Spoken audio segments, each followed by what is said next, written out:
Hello everyone!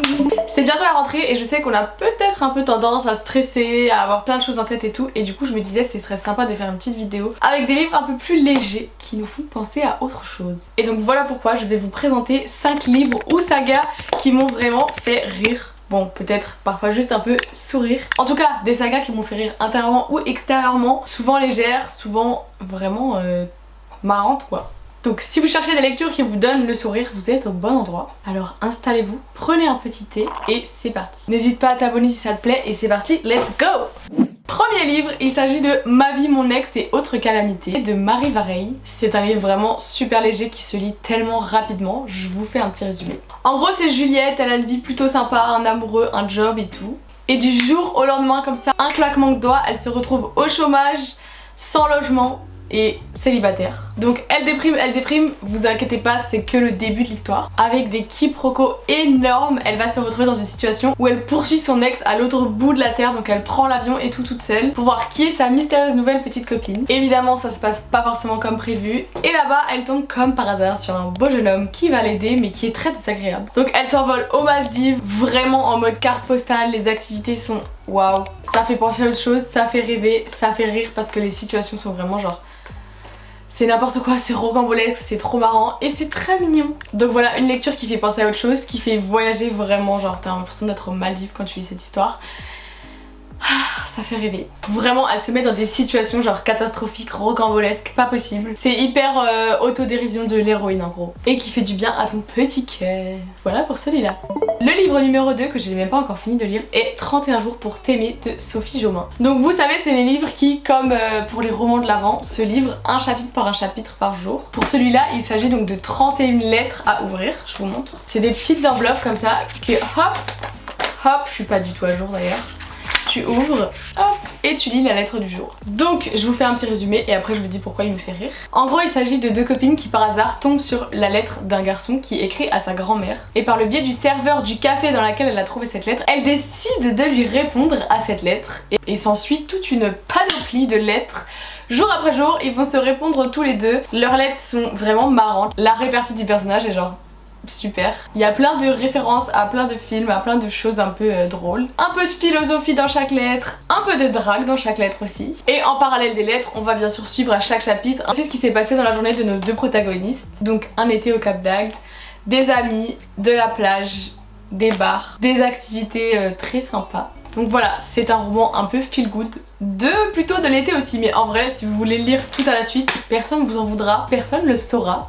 Si vous voulez lire en octobre, personne ne vous en voudra, personne ne le saura. Il fait du bien et il est vraiment marrant dans les lettres. J'ai passé du temps à sourire ou à rire selon les lettres. Dans la répartie des personnages, certains personnages se détestent un petit peu dans la vraie vie et donc les situations sont plutôt marrantes. Et je trouve ça cool que ce soit pas une romance qui tombe trop dans le gnangnan. Voilà, je vous en dis pas plus et je vous laisse découvrir. Le troisième livre de cette vidéo sera Samantha bonne à rien faire de Sophie Kinsella. Bon, moi déjà Sophie Kinsella me fait beaucoup rire et j'aime beaucoup de ses livres. Ici il s'agit de Samantha, une trentenaire qui vit que pour son travail, qui n'a pas de temps pour elle, que pour son job d'avocate et pour la promotion qu'elle va bénéficier. Biril. Mais comme dans Ma vie, mon ex et d'autres calamités, en un seul jour, en un seul claquement de doigts, tout va changer. Elle fait perdre à son meilleur client plus de 50 000 livres. Et donc elle prend la fuite désespérément et elle se retrouve à la campagne. Et sur un grand malentendu, elle se fait embaucher comme gouvernante chez un couple charmant, mais un peu spécial. Le problème c'est que Samantha était tellement aspirée par son travail qu'elle ne sait même pas cuire un œuf genre. Elle ne sait pas repasser, elle ne sait pas passer l'aspirateur, elle sait vraiment rien faire. Elle a vécu que à manger des plats tout faits et à commander. Donc on a un roman qui se trouve à la campagne, qui est un peu fast life vs slow life, qui est un peu qui a un retour au calme et je trouve que c'est parfait pour la rentrée d'ailleurs. Il est vraiment super drôle parce que Samantha est un personnage un peu marrant malgré elle. Les situations sont un peu catastrophiques parce qu'elle va faire vraiment croire qu'elle est gouvernante. Elle va donc passer par plein de chemins, plein de détours pour arriver à faire toutes les tâches qu'elle a à faire. Et on va un peu voir toutes les pensées qu'elle a dans sa tête et toutes les petites missions qu'elle se met. Et évidemment un peu de love story. Vraiment j'ai souri tout le long. C'est un roman que je dirais cocasse. Genre Samantha plus tâche ménagère égale catastrophe assurée. Et en vrai l'héroïne est vraiment attachante. Et on va se demander si le bonheur est-il vraiment dans le prix. Mes 4e livres marrants, ce sont 2 livres. Il s'agit de Pink Muffin et Willy Blue. J'ai l'impression que personne ne connaît ces livres. J'avoue, c'est un peu plus destiné aux préadolescents, adolescents, mais en vrai, c'est vraiment lisable par tout le monde, genre je pourrais vraiment les relire et quand je parle d'eux j'ai vraiment envie de les relire d'ailleurs. Le ton de ces livres est loufoque tout le long. C'est un peu le même principe que 31 jours pour t'aimer mais cette fois-ci un peu old school j'avoue parce qu'ils sont un peu vieux. C'est des emails. Donc en fait tout le livre c'est un échange d'emails. Ils sont tous les deux très connectés. Il se fait appeler Willy Blue, elle se fait appeler Pink Muffin. Lui il a des parents qui ont de sérieux ennuis avec leur salon de thé où il se passe vraiment des choses un peu louche. Elle a des parents super riches. Il se trouve moche et sans intérêt et elle s'en fout de toute apparence et elle combat toutes les injustices. Dans la vie, tout les sépare, mais jusqu'au jour où un email de Willy Blue est envoyé par vraiment grande erreur à Pink Muffin et ça les met en contact. Et donc voici la suite de mails qui va en suivre. Les situations dans ces 2 livres sont hilarantes. C'est de l'humour un peu absurde, des situations improbables, loufoques, des personnages qui sont pleins d'imagination. C'est vraiment des livres un peu décalés mais que je conseille à tous les pré-ados, à tout le monde en fait. Donc voilà, ils sont moins connus, je pense pas que vous ayez déjà vu des gens les conseiller. Originaux, mais vraiment ça va vous redonner la banane. Parfait pour vous surprendre, je vous laisse découvrir. Mes dernières lectures qui sont vraiment marrantes de toute ma bibliothèque sont la saga que j'ai un peu partout dans ma bibliothèque. Comme je range pas par couleur, je les mets pas au même endroit. Ici c'est ceux que j'ai en poche mais en vrai je les ai dans plein d'éditions différentes. Il s'agit de la saga Accro du shopping. Je vous conseille toute la saga mais je vais surtout vous parler de la 1 pour pas trop vous spoiler. Donc je vous l'ai déjà dit, Sophie Kinsella. J'aime pour des lectures un peu plus douces, un peu plus simples de temps en temps. Donc le tome 1, il s'agit de Confession d'une accro du shopping. On suit ici Becky, une jolie londonienne de 25 ans, qui, armée de ses cartes de crédit, la vie lui semble parfaite à acheter sans cesse des choses. Donc chaussures, accessoires, maquillage, habits, cartes postales, elle prend tout.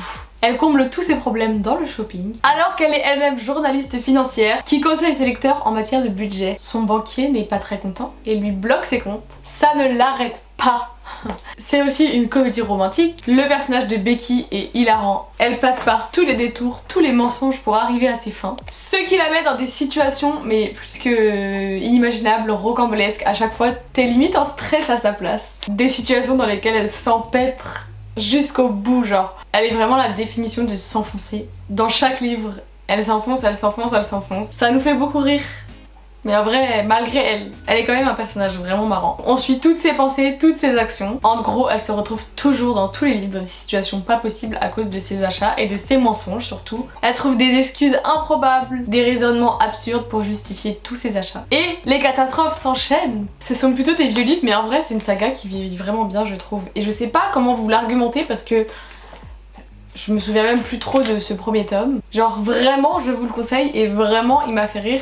Et vraiment genre il est léger et facile à lire et entre 2 lectures un peu compliquées, casez-moi ça par pitié. Et il y en a vraiment pas mal donc vous aurez de quoi satisfaire vos zygomatiques. C'est ça non? C'est ça le muscle, les zygomatiques. Et donc voilà les 5 livres qui m'ont fait sourire à rire aux éclats. Vraiment selon vos goûts, selon vos envies, je vous conseille vraiment ces livres. Ils étaient pas juste dans ma vidéo pour faire beau, vraiment ils sont cool honnêtement. Et entre des lectures sérieuses et des lectures qui font mal au crâne et des lectures voilà, et bah c'est toujours cool de lire des... Ça va tomber. Et bah je trouve ça toujours agréable de lire des petites lectures plus simples, plus drôles, juste te font passer un bon moment au final. Ça va vous donner le smile, je vous les recommande à 200%. Dites-moi dans les commentaires si vous avez déjà lu un de ces livres et si vous en avez d'autres à conseiller parce que je suis preneuse du coup. Là je vous ai donné les 5 qui sortaient de ma bibliothèque, mais je pense qu'il en existe tellement. Ça me donnera plein d'idées pour mes prochaines lectures. N'oubliez pas de liker la vidéo si elle vous a plu, ça me ferait trop plaisir. Et de vous abonner, je vais essayer cette année de sortir plus de vidéos donc... C'est parti, envoyez-moi de la force. Et on se retrouve très vite pour de nouvelles découvertes livresques. Bye! En attendant, rigolez bien devant mes livres.